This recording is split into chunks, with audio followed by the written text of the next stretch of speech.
Hey guys, want to welcome you to another edition of Halftime Chat. Must be the music. I have to keep remembering that it isn't must be the music, but it is Halftime Chat. And I'm really excited. I've got um, my next guest being the legendary Miss Angie Stone. Um, yeah, that's yeah. I mean, she's been out since the 70s. I mean, that is to tell you how long she's been in it started up in a hip hop group called The Sequence, then moved on to Vertical Hold before we started to see her in the 90s during the rebirth of the neo soul. So it is going to be amazing just seeing how much we can talk to Angie Stone. She's just signed a new album record label deal with SRS Records, due to come out with a new album in March, a new single. And yeah, so I'm excited and looking forward to this. Okay.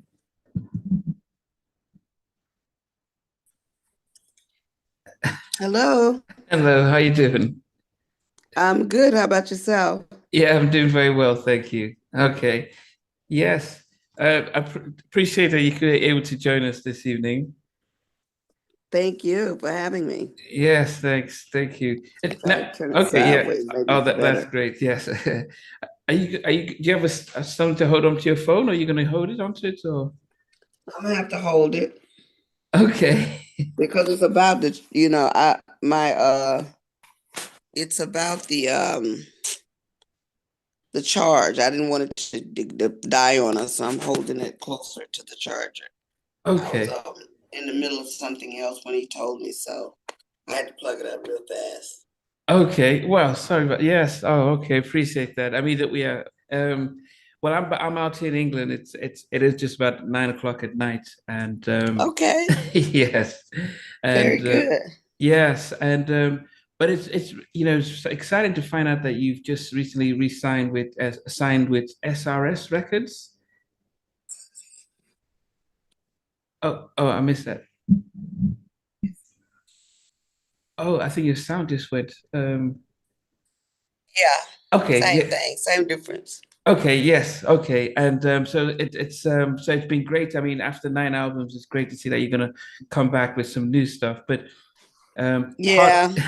yes, but one of the things that we always like to do is because we have an international audience, we tend to sort of want everyone to get a picture as to who you are and where you're from. So for the international audience, where were you sort of born and raised?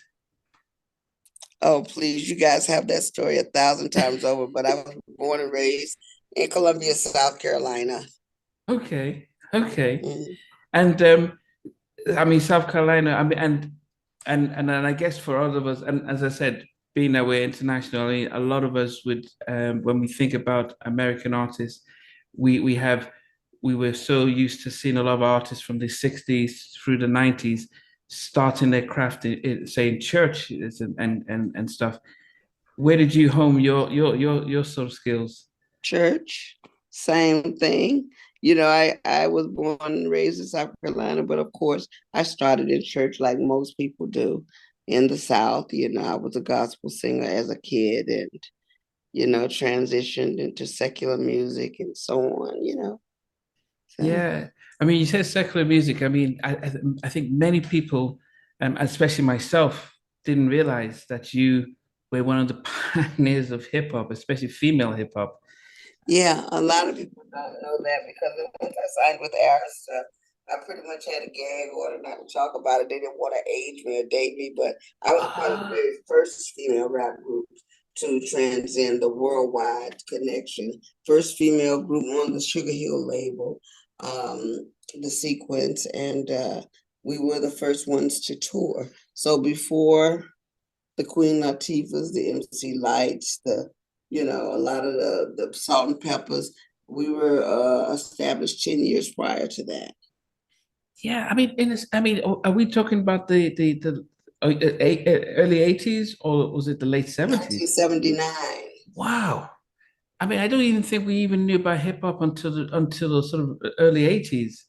No, you had Rapper's Delight, which was the first 12-inch, the biggest hip hop record at the time, and the female version, which was Funk You Up. Dr. Dre did it over. It's called Keep Your Heads Ringing, but that was the first rap record. Yes. Wow. That, I mean, I think the interesting transition is that you're raised as a gospel singer. Now, getting into hip hop, did it not seem sort of odd? Just the sort of rapping or talking as opposed to the singing, because it just Well, even. fortunately for us, we could do them both. Mhm. So, we started out as kids doing hip hop, but we could always sing. And so it was an easy transition. That is why one of the biggest records around is the Fugees, Lauryn Hill. Yes. Miseducation of Lauryn Hill and the Fugees was a replica of what we did prior to it becoming so phenomenal. Yeah. Did you get support among your peers at that stage, especially do? Absolutely. Our album went gold in 3 weeks. Wow. 3 weeks. We made Cashbox on Billboard. It was the first time in the history of music that females made Cashbox that quick. Wow. And we were the first female group to have a 12-inch to sell. 12 inches weren't selling. 45s were selling. We made a 12-inch, and it was the second one after the Sugar Hill Gang. First female group. They were the first male group to do a 12-inch that sold and broke a record. Yeah, I mean, which is amazing, and I'm wondering what your thoughts are as to why the Sugar Hill Gang became the sort of the VHS of early hip hop, and the sequence became like Betamax, where we. Sugar Hill Gang became synonymous to the game because, unlike Sequence, they had sampled a record which was already a huge record, which was Good Times by Chic. Yeah. Sequence had an original rap record, which had never been heard by anyone. So by the time people figured out what was what, that record had already been a success. Good Times had already been a success. And what they did is just rolled on a record, jumped on a record that's already was a hit. So it was easier to recognize off the bat. And so by the time the female version came, people had to get to know that record, but they were willing because they had such success with Good Times. I mean, with Rapper's Delight. Whose idea then was it to not do the sampling and say, let's just get another sort of classic track and just rap over Well, that? we didn't want to do sample. We were the first and are the first of its kind to have an original rap record. So it's much better to own your rights to your record. And right now, today, 30 years later, 40 years later, we own the rights. We have over 300 and something interpolations of that record. Old Dirty Bastard, Trina, Dr. Dre, Erykah Badu, they all have used that record. Yeah, but that way of thinking is much way ahead of its time. Even in the 90s, people weren't doing that. People were sampling. So that seems very brave. As very business-wise because great. we wasn't thinking as business people. We were thinking as kids. We were thinking, I know for a fact, two of us were cheerleaders in the group. So we had an uncanny way of, controlling the crowd. So Funk You Up was a control the crowd record. So we took the same energy that we did with cheering for our football team or our basketball team, and we cheered for our fans. And at the end of the day, it was an easy transition because we were used to doing it. Yeah. Is it the same? It's not the same Funk You Up that we had with Bruno Mars and Calvin. Bruno Mars was inspired by our inspired funk. by His was Uptown Funk. And he has parts of our song, Uptown Funk You Up. He said, Uptown Funk You Up. Our song was Funk You Right On Up. We're going to funk you right on up. So he took parts of that record to create his record. And he admittedly says that. Okay. I mean, that's definitely. It was inspired by the sequence. Okay. My goodness. I mean, when you're around 15, 16, you're having a massive record like this, especially something that is for females, which was something very new. Was this your dream career? Did you think, yep, I'm in my career, this is going to be the greatest? Absolutely. What 17-year-old does not feel grand with a hit record and touring the world with some of the hottest stars? Yes, of course. We thought we'd hit the mark right on the spot. Uh, but then, how did your family take the success? I mean, especially at that young age, were they Of really? course, at first they were a little leery, but after you start sending money home from tour dates, they're okay with it. Yeah, because I mean, because from the sequence, I know that you go to vertical hold, but then what because I think guess in the 80s we started getting people like Curtis Blow and others coming up. What And happened Curtis to? Blow is one of our heroes. He's one of the first ones we'll tell you about the sequence. So Curtis did his thing, and I'm very proud that we're associated in the same breath. Yeah, but what happened with the sequence? I mean, after the success of that first single and project, the album. What happened with the sequence was everybody wanted to be on that level, and Sylvia went and snatched all of the rappers off of the streets of New York, meaning Furious Five, the Funky Four, the Treacherous Three. The house became crowded. So at that point, it was let me work on this group, let me work on this group. And so, of course, everything is timed. It's timed. And what ended up happening is we ended up being the party girls and the girls for the West Street Mob and the Sequence and the party track girls, just trying to help everybody else get their records done. And as a result, time went by. By the time the whole roster for Sugar Hill was going bananas, we were all the way back around the square one trying to get another hit record because all of the hits were being absorbed by the newcomers that came in. Everybody was just so excited to be down that it's just like when they invent a new Barbie doll, the old Barbie doll becomes the old Barbie doll. So they didn't really just say, okay, yeah, because I guess it's more so if they saw you as a longer term project, they would have been like, okay, so start keep working on your stuff and not rushing just to start flooding the market with new acts. We were being used to help the other people. Pretty much we were, singing and rapping and writing and doing other things. We were the voice of the West Street Mob half the time. It was just a lot going on that you guys would never see in front or behind the camera. Wow. I mean, would this part of your life ever get shown or talked about? Would you ever do that in a film? It may or may not. Part of this is they like to keep a lot of things swept up underneath the rug because too much of the truth will come out. It'll spoil the lie. Yeah, and especially the fact, because as I said, most of us would say, "Oh, Angie Stone, neo soul, pure soul," and I guess when I was doing to hear that you actually were one of the pioneers of hip hop, especially female hip hop, it doesn't seem to correlate, and it's this fascinating story that I wish when we're celebrating hip hop and the birth of hip hop and everything, it doesn't seem like they tell you a story. I could have never. But they don't, and we just did a big special that will be aired coming soon, talking about the icons of hip hop, the groundbreakers, the first responders, pretty much. So the story is starting to take wings of its own because there are a lot of artists, a lot of people that know the truth, and like the way you're feeling, a lot of the pioneers are feeling like Sequence did not get their just due. And if it weren't for Sequence, the female rap game would be a dead deal. Yeah, don't worry. I mean, that's part of one of the things that we're trying to do is to cultivate our Black history and culture and really celebrate. Right. So when you notice that, okay, the house is getting crowded and we're getting left behind, is that when you said, okay, let me switch back to my roots of singing? Yes. Okay. That's exactly why I wanted to make an exit. I decided to leave Sugar Hill and pursue a solo career in singing.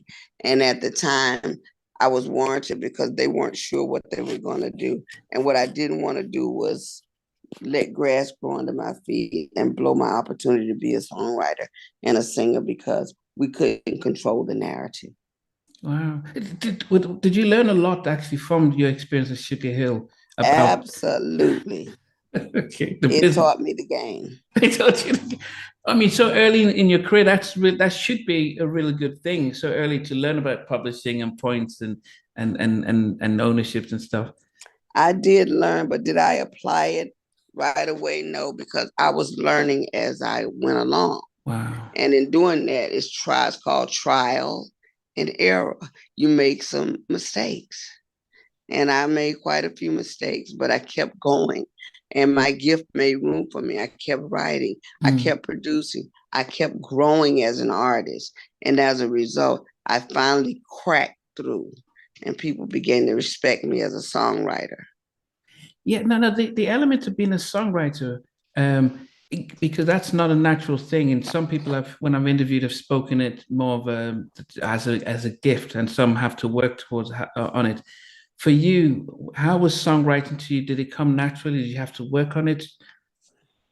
It came naturally because I'm a poet. I love poetry. I love English. I love words. So for me, it was easy because it was something I enjoyed doing.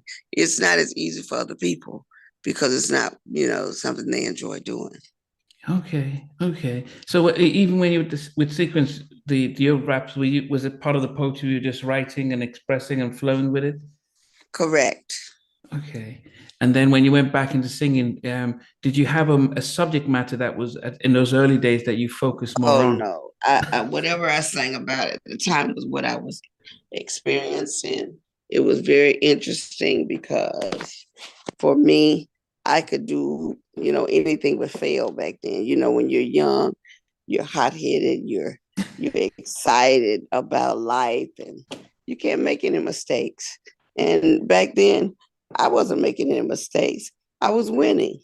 And I could do what I wanted to because I was the author and the finisher of my story.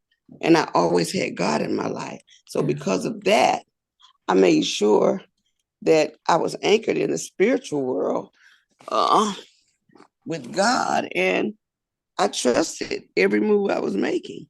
Yeah. Wow. And Forgive me for moving around. I have to get comfortable because I was sitting in front of my fireplace. It got hot.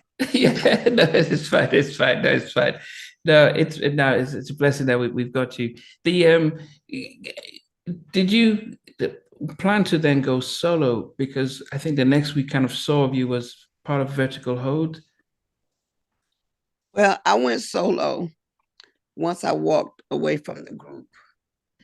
I didn't know that I would join another group.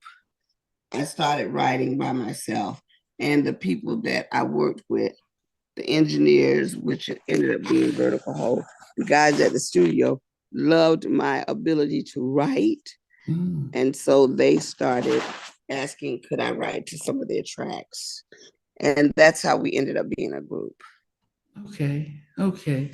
And you did you what was the difference with that sort of situation, being in that type of group compared to when you were younger with your friends in sequence? What did you Well, know? this group where I was the only female, and there were 3 guys at the time.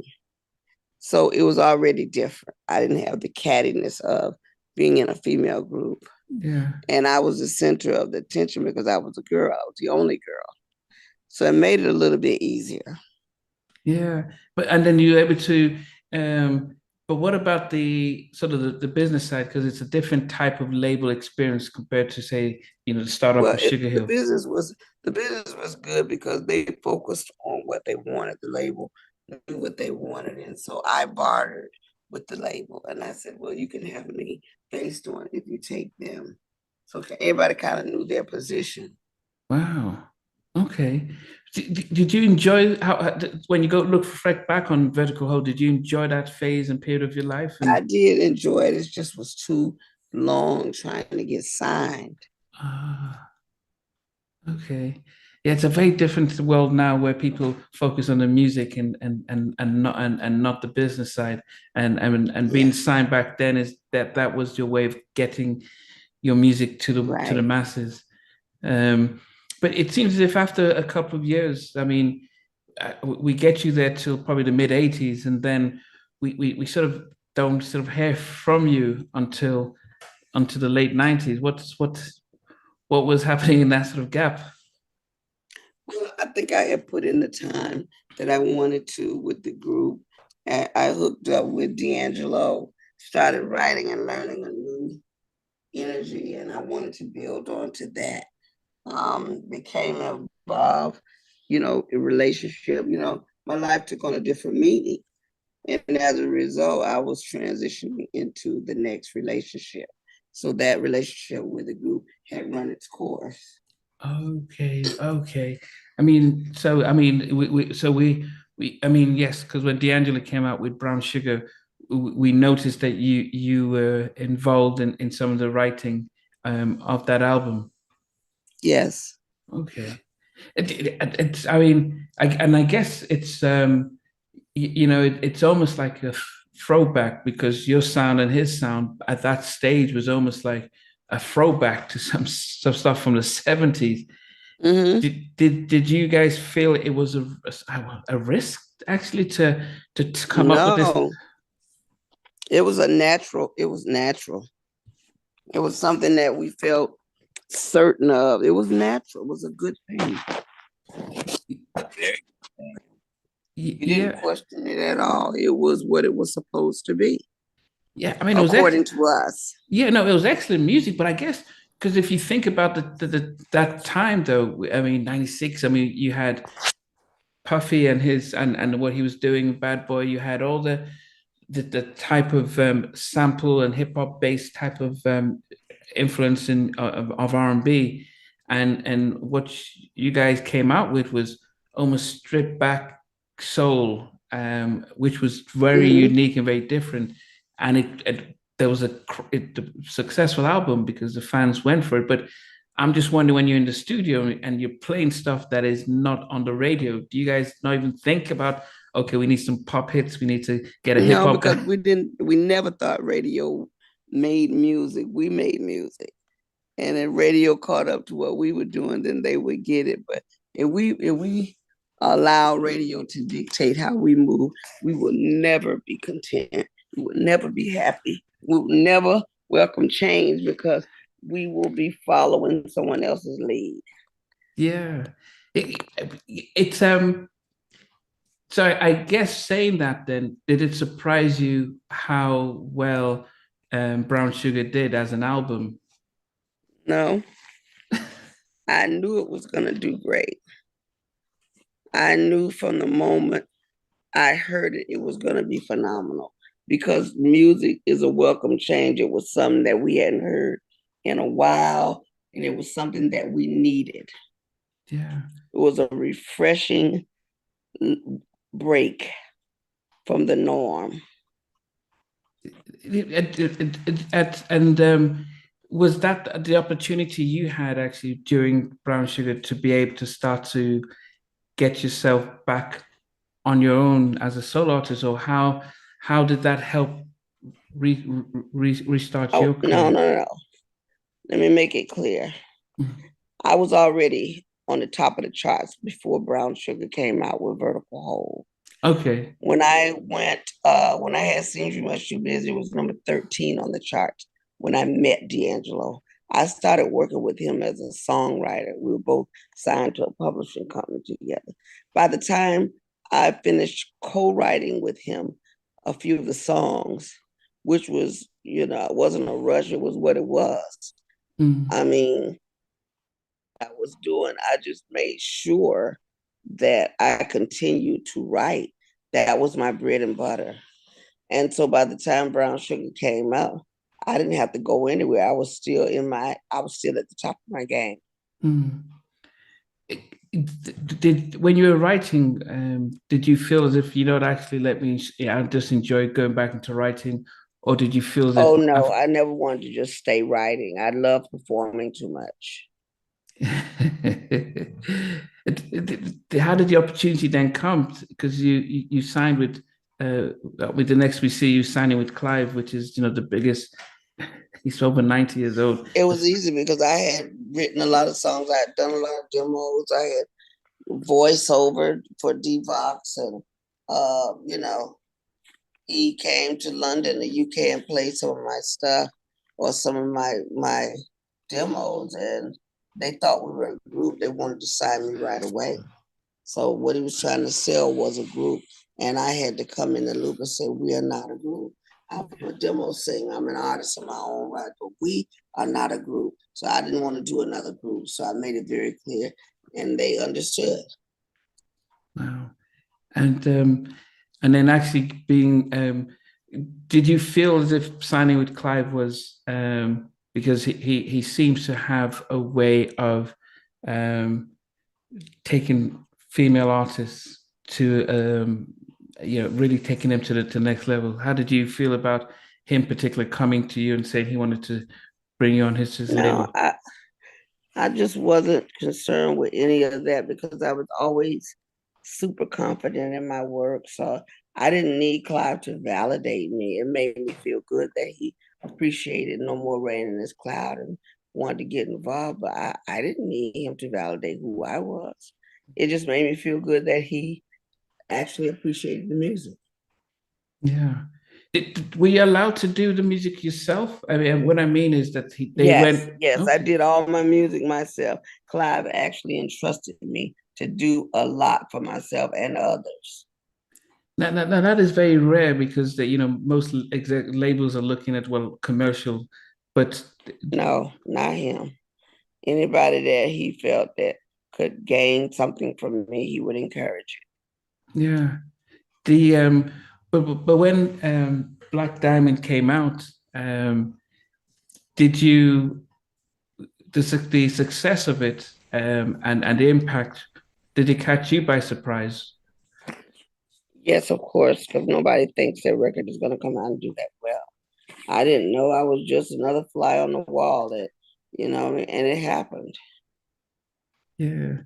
The because as I said, because one of the things that both yourself and as I said we got from D'Angelo was that sort of usher of um allows us to go back to soul. And I know Kadar came up with neo soul, but it was stripped back R&B.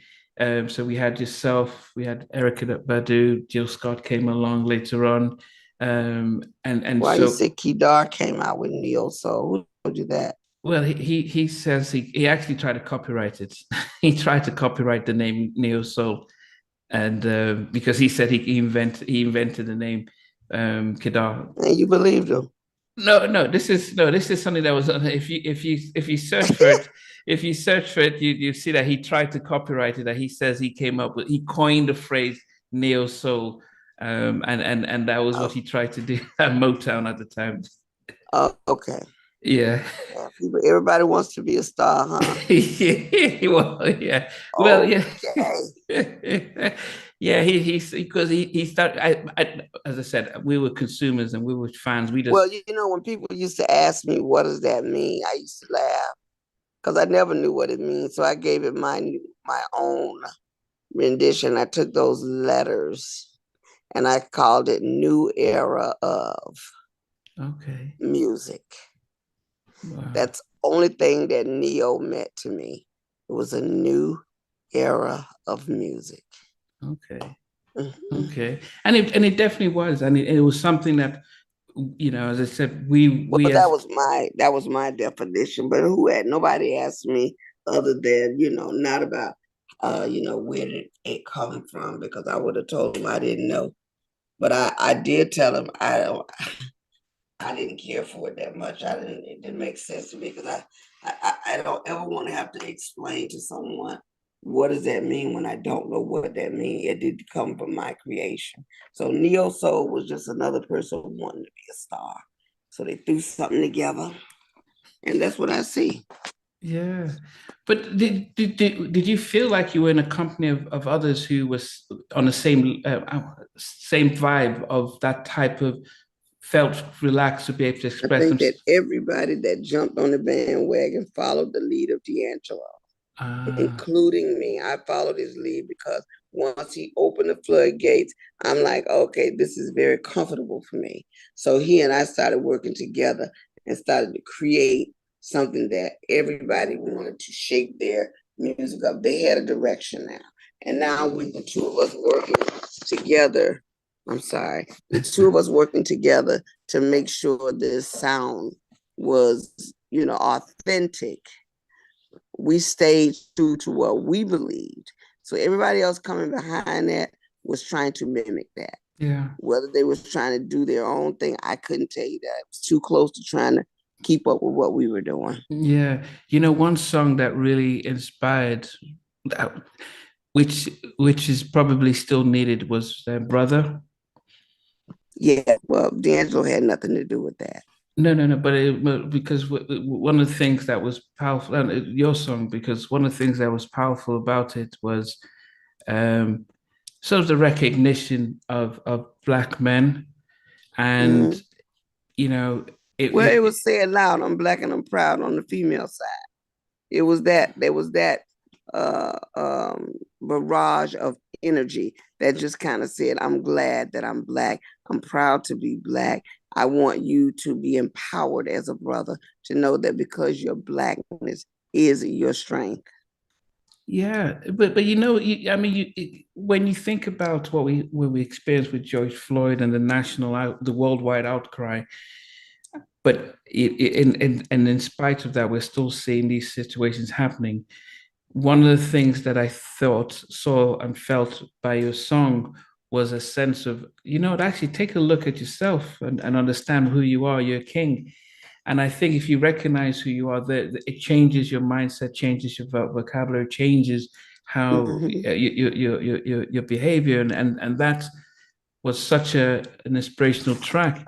It's unfortunately we don't get more of those types of tracks that just elevate and lift us up, as opposed to let's fight the power. We just need to say, you're great. Right, my batteries look like it's going down. I'm sorry. Okay, are you able to... I told you when I moved away from that spot, I have to stay plugged in, but I tried to move around for you. But okay, do you have the extension, or do you want to wait? I don't have the extension where it puts me in an awkward position. I have to charge my phone up some more. Okay. If you want to, we can reconvene in about 30 minutes. Yes. I would say let it charge up a little. Okay. So about 5, so it's 5 p.m. Eastern. What time is it there? It's 9:30 here in the UK. So still 10 o'clock. So 10 o'clock, yeah. Okay. Okay. I'll wait for you. So we'll talk. I'm gonna plug my phone on. Okay. I'm sorry, guys. It's fine. Okay. I'll see you in a bit. All right. Hey guys, thanks for watching. Thanks for being part of the Halftime Chat community. Please remember to like, share, and subscribe. But most importantly, why don't you consider being a member? That's a way of supporting the channel, but also getting a lot of videos ahead of time, a lot of behind the scenes stuff, and some exclusive content that doesn't get shared. But anyway, thanks for watching, and thanks for being part of Halftime Chat. Sweet.